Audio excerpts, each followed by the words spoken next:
말씀은 요한복음 15장 1절에서 4절 말씀까지 은혜 받으시겠습니다.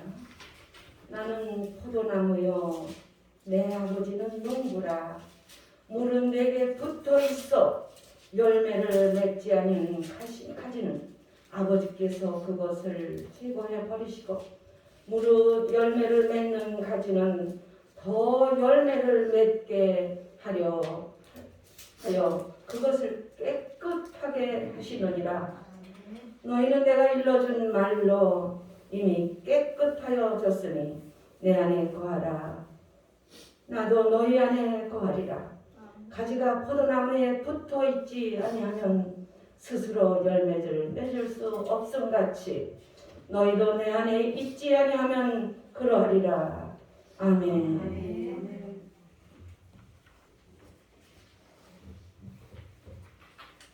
이 시간 안세경 전도사님께서 특선을 주시겠습니다.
회장님으로 계신 권옥순 목사님께서 특송해 주시겠습니다.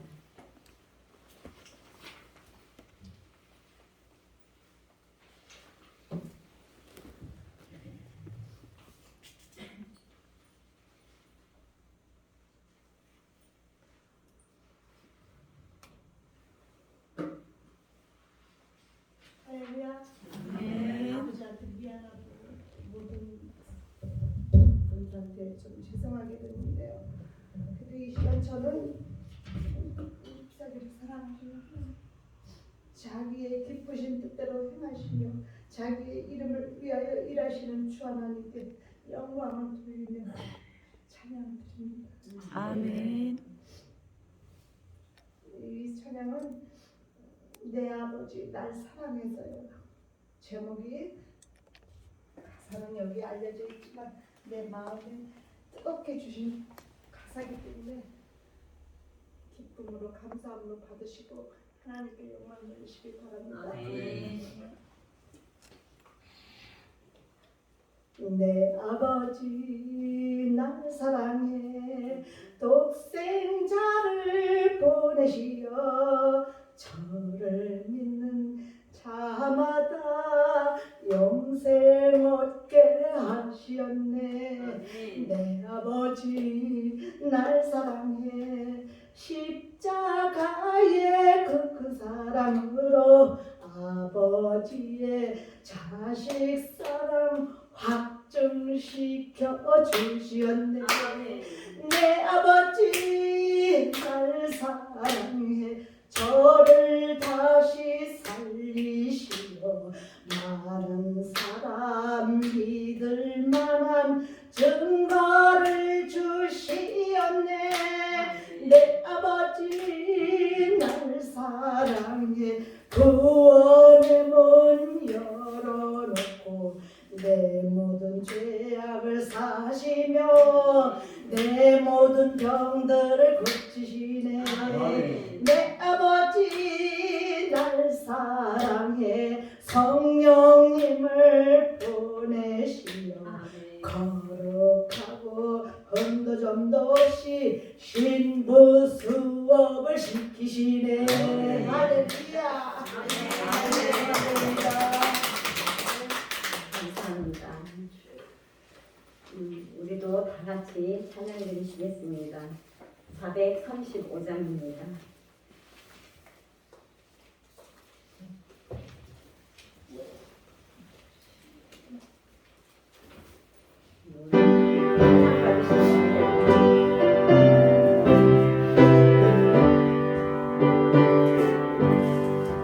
나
시간 순종 54기 회장님을 해주시는 김광태 목사님께서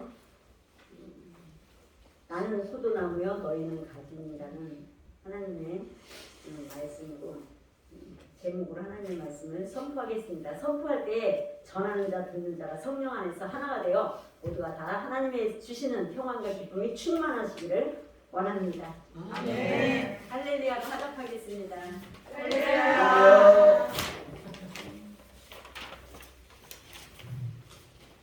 우리 기도하시겠습니다. 하나님 아버지 감사합니다.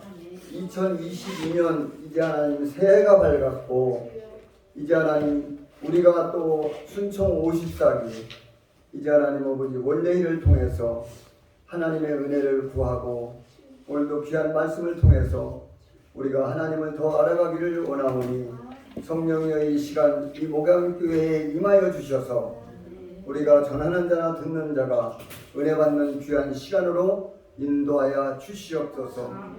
부족한 종이 또 하나님 말씀을 들고 섰습니다. 저의 육신의 마음과 내 생각은 십자가에 감춰주시고 오직 성령의 입술로만 대언할 수 있도록 인도하여 주시옵소서. 감사드리오며 예수 그리스도 이름으로 간절히 기도드렸사옵나이다. 아멘. 할렐루야. 이제 2022년도가 새해가 밝았습니다. 우리가 금년에 해야 할 일들은 엄청난 일이 우리 눈앞에 보이고 있습니다. 그 첫째가 뭡니까? 우리나라가 사느냐 후진하느냐 기로에 서 있습니다. 이게 중요한 것이 지금 김진훈 목사님도 지금 그러한 그 설교를 해서 많은 지금 논쟁을 일으키고 있고 우리 한국 교회가 우리 그 목사님들이 강단에서 말씀을 잘못 전하셔서 지금 우리 기독교를 많이 탄압받고 있는 이 상황에 있습니다. 우리는 하나님의 종으로서 하나님의 말씀을 증거해야 되는 거지 우리가 정치에 개입하고 누구를 찍어라 누가 유리하다 이런 말씀을 하는 것은 절대 옳지 않습니다. 우리는 하나님의 말씀을 가지고 대언하는 사람들이기 때문에 하나님 말씀을 전하고 우리가 하나님 말씀에 입각하여 우리가 하나님의 존중함과 하나님의 인도하심을 받는 것이 우리가 옳은 길입니다. 그래서 우리는 정치에 전혀 개입하지 말아야 되시고 우리가 대통령 선거에 정말 바른 후보를 찍으려면은 기도하시고 마음에 감동돼서 이 나라를 어떻게 운영해 나가고 지킬 것인가에 대해서 우리가 개개인의 정말 그 자질과 그 인격성과 도덕성을 가지고 우리가 투표를 해야 되는 거지 어느 방향에 우리가 치우쳐서는 절대 안 된다는 것을 부탁드립니다. 제가 이 목영교회를 2번째 방문하는데 제가 차를 여기다 주차시키면서 화장실을 한번 제가 들려봤어요. 참 화장실을 가보니까요 제가 살고 있는 안방보다도 더 청결하고 얼마나 화장실 가는데 내가 은혜를 받았는지 교회에 가보지만 제일 우리가 가야 할 곳이 봐야 할 곳이 어디겠습니까? 화장실이잖아요. 근데 너무 우리 장로님이 참 청결하게 하신 것 같아요. 주변에 청물소를 얼마나 잘하셨는지 화장실에서 벌써 제가 은혜를 받았습니다. 성전에 들으니까 오늘도 회장님이신가요? 안 목사님 언니 전사님이세요? 전사님이 준비 찬양을 하시는데 제가 설교하는 것보다 벌써 은혜가 다 왔어요. 얼마나 참 찬양을 잘하시는지 우리 안 목사님이 참 늦은 목회를 하시니까 하나님께서 얼마나 귀한 분들을 다 이렇게 배치하시고 영역에 정말 달란트 가신 분들을 이렇게 하셨는지 너무 놀랍습니다. 특수를 하시는데 대단하십니다. 저는 정말 대단하세요. 우리 정말 그 특성하시는 거 보고 찬양 인도하시는 거 보니까 놀라운 이 목양교회가 앞으로 큰 이 주변에 많은 영혼들이 와서 주님의 쉼과 말씀으로 그들이 참 은혜 받을 것 같아요. 우리 부목사님도 이렇게 열심으로 정말 이 꽃을 보니까 내가 물어봤어요 목사님한테 이 꽃꽂이를 누가 이렇게 해놨습니까? 그랬더니 아 전사님 하셨구나. 이게 교회를 들어보니까 얼마나 참 은혜스러운 구석구석마다 많은지 너무나 놀랐습니다. 제가 설교 안 해도 될 것 같아요. 얼마나 은혜스러운지. 그리고 또 아까 이제 전사님 말씀하시는데 저도 때로는 그럴 때 많아요. 우리 목회자분들은 저도 전번에 시간을 참 늦춰서 많이 지연됐는데 제 시간에 오셔서 우리가 예배를 드리면서 시간에 맞춰서 우리가 해야 할 것 같아요. 우리 전도사님이 아까 지적하시는데 저도 참 정말 죄송했습니다. 우리 목회자는 앞장서서 시간 맞춰서 예배를 드리고 시간에 맞춰서 우리가 진행을 해야 되는데 오늘은 너무 교통편이 그러신지 너무 지연되는 것들이 많았습니다. 지금 우리가요 80년대만 보더라도 우리가 천국과 지옥이라는 소리를 하면요 눈이 번쩍 뜨고 네? 이렇게 우리가 신앙생활을 했거든요. 근데 지금은요 천국 지옥 누가 얘기합니까? 그런 소리 하면은요 좀 이상한 사람이라고 지금 지적당해요. 우리는 지금 말씀의 홍수에 지금 살고 있어요. 네? 그러니까 어디 가서 말씀을 어떻게 들어야 목회자분들도 얼마나 지금 성경 공부를 하고 다니면서 여기저기 다니면서 얼마나 성도들을 영의 양식을 얼마나 먹이는지는 모르겠지만 그거 가지고서는 지금 시대가요 동서사방으로 뛴다고 해서 그게 되지 않을 것 같습니다. 우리는 성경에 말씀이 다 나와 있고 성경에 우리가 그 말씀을 보면은 하나님과 동행하는 사람인지 예수님의 포도나무에 우리가 붙어 있는지를 본인 스스로가 다 알 건데도 불구하고 우리는 뭐를 그렇게 더 알고 싶어서 사방팔방으로 하나님 말씀을 배우겠다고 능력받겠다고 그러는지 나는 이해가 안 가요. 그럼으로써 정말 우리 양들이 거기에서 은혜를 받고 정말 거기서 성령의 충만함을 받아서 교회에 헌신하고 봉사할까요? 나는 그렇지 않다고 봅니다. 오늘 요한복음 15장 1절부터 4절의 말씀은 예수님이 분명히 비유로 말씀하셨고 하나님은 분명히 말씀하셨습니다. 내 안에 거하지 않는 사람은 세상에 그 육신과 내 생각을 가지고 살아갈 수밖에 없는 이 현실에 지금 우리가 부딪히고 있습니다. 말씀은 얼마나 홍수처럼 많은지 모르고 있습니다. 요한복음 4장에 보면은 사마리아 여인이 나옵니다. 사마리아 여인이 목이 말라 무물가에 왔을 때 예수님을 만나거든요. 사마리아 여인은 비유로 말씀하실 때 남편이 5이나 있었어요. 근데 5을 있는데도 불구하고 이 사마리아 여인은 왜 만족하지 못했을까요? 그것이 예수님 앞에 붙어 있지 않고 예수님 앞하고 동행하지 않기 때문에 육신적인 세상적인 것을 추구하다 보니까 아무리 좋은 남편, 훌륭한 남편, 모든 5명을 바꿔치게 할지라도 만족이 없는 겁니다. 우리도 왜 그렇습니까? 하나님의 사람들이 하나님 말씀을 가지고 매일 우리가 기도하면서 우리가 말씀에 입각해서 산다하는데 우리는 뭐예요? 아직도 우리는 땅의 걸 원하고 물질에 우리가 아직도 소유가 됐고 인간관계에서 나하고 조금 틀리면 그 사람을 미워하고 그 사람은 나하고 똑같은 사람이라고 취급하지 않는 이 시대가 얼마나 지금 악한 세대인지가 우리가 이루 말할 수가 없는 것입니다. 그래서 사마리아 여인이 그랬던 거 아닙니까? 예수님의 유대인들은 사마리아 여인을 상종도 안 했던 것입니다. 근데 네가 왜 여기 와서 또 물을 길러 왔고 목마른데 이 물을 요구하느냐? 예수님이 그거 몰랐을까요? 네 남편이 5이나 있었는데 아직도 네 남편이 다 데려와라 했을 때 사마리아 여인은 그 남편들이 다 내 것이 아닌 것을 고백하는 것입니다. 우리가 지금 인생에 살면서 동서사방의 하나님 말씀을 배우려고 이리 뛰고 저리 뛰고 하지만은 그것이 우리의 만족도를 채워줄 수 있을까요? 그거 채우지 못합니다.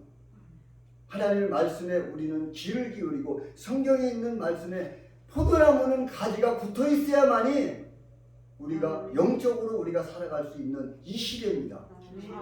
우리는 어디 가서 끼웃하지 마시고 하나님이 주신 말씀이 여기 있는데 왜 이웃을 보고 왜 멀리에서 쳐다보고 왜 우리는 저 멀리를 향해 우리는 달려가야 할지 다시 한번 생각하면서 우리 사마리아 여인처럼 우리는 예수님이 그 생명의 말씀을 주실 때 그 말씀을 만족하며 우리가 주 안에서 누리는 우리 생명체들이 되기를 예수님의 이름으로 부탁드립니다. 아멘. 창세기 25장에 보면은 에서와 야곱이 나옵니다.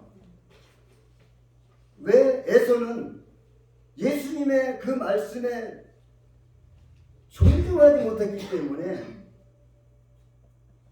장자권을 팥주간 그릇에 팔아먹는 이러한 사건들이 창세기에 나옵니다. 왜 그럴까요? 에서는 세상적인 사람이요 육적인 사람이요 하나님 말씀에 전혀 귀를 기울이지 않았던 그 에서는 장자권이라는 것까지도 소중히 여기지 않았던 에서. 그래서 야곱한테 팥주간 그릇에 자기 장자권을 팔아먹고 자기 인생에 나락에 떨어지는 그 에서와 같은 인생은 우리가 지금 세상적으로 말도 없이 육신을 따라 세속적으로 살아가는 그러한 에서와 같은 인생이 되지 말라는 교훈입니다. 그래서 야곱처럼 정말 하나님과 함께하고 하나님과 동행했을 때 장자권을 소유했던 야곱처럼 우리는 야곱처럼 인생을 사는 저희들이 되기를 간절히 축원드립니다. 창세기 37장에 보면 요셉이 있어요. 형제들이 얼마나 요셉을 미워했고 요셉을 애굽에다가 팔아먹는 사건까지 나오고 있습니다. 그런데 요셉이 애굽에 가서 얼마나 성실하고 충성하게 일했으면은 총리까지 되는 그 자리에 올라갔습니다. 그런데 형제들이 곡식이 없어서 애굽에 갔을 때 그 동생을 보는 순간 요셉은 형제들이 나를 이렇게 팔아먹었을 때 얼마나 고난과 형제를 죽이고 싶은 마음이 왜 없겠습니까? 근데 요셉은 어떻습니까? 하나님의 사람이요 하나님의 동행하는 사람이요 포도나무에 가지가 붙어있기 때문에 형제들을 다 용서했고 그들을 축복하여서 그런 공물을 다 전해줬던 그 요셉처럼 우리는 요셉과 같은 그러한 인생의 삶을 사는 저와 여러분이 되기를 축원드립니다. 창세기 4장에 보면 가인과 아벨이 나옵니다. 이 제사를 얼마나 중요시했으면은 가인은 자기의 농사진 것을 하나님 앞에 정성 들여 예배드렸다고 말씀하고 있습니다. 그런데 아벨도 똑같이 예배를 가인과 같이 드렸습니다. 그런데 왜 하나님은 가인의 예배를 받지 않고 아벨의 예배를 왜 받았을까요? 그것은 간단합니다. 하나님은 예수 그리스도의 그 보혈의 피요 아벨은 제사를 드렸고 가인은 인간적인 자기의 세상걸 농사를 져가지고 드렸기 때문에 하나님은 받지 않았던 것입니다. 우리는 시시때때로 우리의 삶 속에서 땅을 밟고 세상을 바라보며 사는데 우리는 어디에다 지금 목적을 두고 있습니까? 세상의 물질 만능이요 권력에 우리는 사로잡혀서 이편저편으로 돌아다니며 세상 물결 따라 사는 우리 가인이 되지 말고 아벨과 같은 오직 내가 죽으면 죽으리라 하나님 말씀을 붙들고 하나님 말씀하시는 그 길을 기울이면서 우리가 전진하며 나아갈 때 우리 앞길이 얼마나 험악하고 막히고 돌아갈 수 없는 길이 막을지라도 하나님은 그 문을 열어서 우리들의 그 대로와 같은 길을 열어주는 아벨의 삶으로 사시는 저와 여러분이 되기를 부탁드립니다. 사무엘상 24장에 보면 다윗과 사울이라는 사건이 나옵니다. 쫓고 쫓기는 그 인생 속에서 다윗은 사울을 잡아서 죽일 기회가 많이 있었습니다. 그런데 왜 다윗은 사울한테 쫓기면서 이것을 왜 사울을 살려주셨을까요? 다윗은 하나님과 함께하는 사람이고 사울은 이미 하나님께서 버렸던 사람이기 때문에 이런 사건들이 일어나고 있는 것입니다. 왜 그렇죠? 우리는 지금 목회라고 하면서 우리는 하나님 말씀을 전한다고 하면서 우리의 생각은 지금 세상길에 있지 않나요? 우리가 지금 사는 모든 과정이 물질에 또 인간관계에 또 내 삶이 조금 부족해서 그것을 잡으려고 하지 않나요? 우리는 그런 인생 속에서 다시 한번 우리는 묵상하며 내가 포도나무에 왜 붙어야 되는 건지 가지가 왜 포도나무에 있어야 할지를 우리는 지금 묵상하면서 생각하는 그러한 시간이 필요한 것입니다.